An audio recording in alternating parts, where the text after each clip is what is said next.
Hello everyone. I'm here to talk about creative cooking and provide a few tips for how to get some enjoyment back into your cooking. To introduce myself, my name is Helen Ruckledge. I'm a freelance nutritionist, qualified and registered with the Association for Nutrition.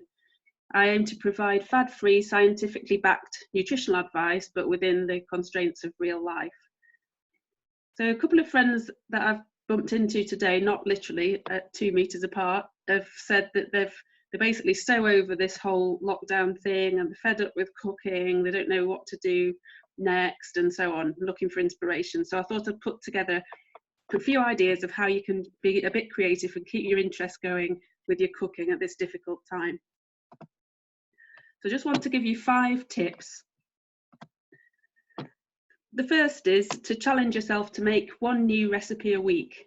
This is something that we do in everyday life, although it's not once a week. I normally do it about once a fortnight. But I've been doing that through lockdown and it's been quite fun.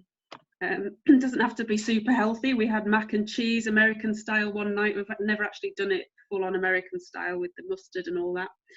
I've also done salmon and Indian spices with a tray baked sagaloo and various other things. So if you tell yourself on a Thursday or whatever day you're going to do it, it can be really fun. Also, you can cook around one ingredient that you have in, and again, choose something new. I find a lot of good recipes on BBC Good Foods, to be honest, and their shopping list function's really good too. I've had some fresh yeast that a friend gave me, so we're going to try bread baking tomorrow. It's not something I normally have time to do. We had some smooth peanut butter because we couldn't get hold of the crunchy stuff and everybody didn't like it so much on their toast, so we decided to make some peanut butter flapjacks.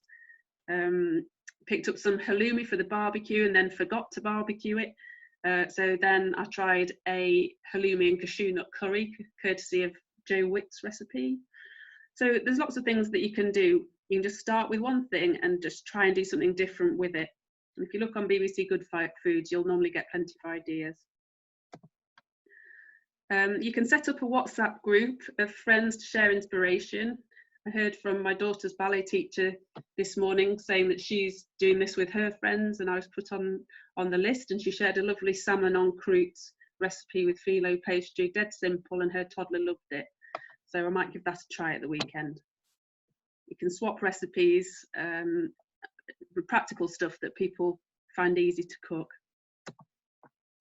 You can try asking your local chefs. I've also done this week. There's the Bridge Inn in Carver that's near where I live, does this lovely baked cauliflower. So I contacted the chef, Darren Goodwin, and asked him how it was done. And I've bought the ingredients today and I'm going to give it a shot tomorrow. If you've had something in a cafe or whatever that you've liked, you can try and imitate it. These bagels actually are from Hassop Station inspired. It's just avocado with feta cheese and toasted sunflower seeds and pumpkin seeds on top. And finally, you can follow some qualified nutritionists and dietitians who also love their food and love their cooking. Here's some that I can recommend. They always make nutritional sense, but they're also yummy, their recipes that they put out. They also put out lots of other information too. The Food Medic started a hashtag called #Lunchbox Club, and that's really useful for lunch ideas, which sometimes can get a bit boring if you just have a sandwich every day. It uses a lot of leftovers as well and spruces them up for lunch, so I'd highly recommend having a look at that. So there are my 5 top tips. I'd love to have some more followers on my social media if anybody fancies it. Those are how you find me. I'm also happy to answer any questions on phone or email. We'll take a look at my website because there's lots more blogs on there. Thanks for listening. Bye for now.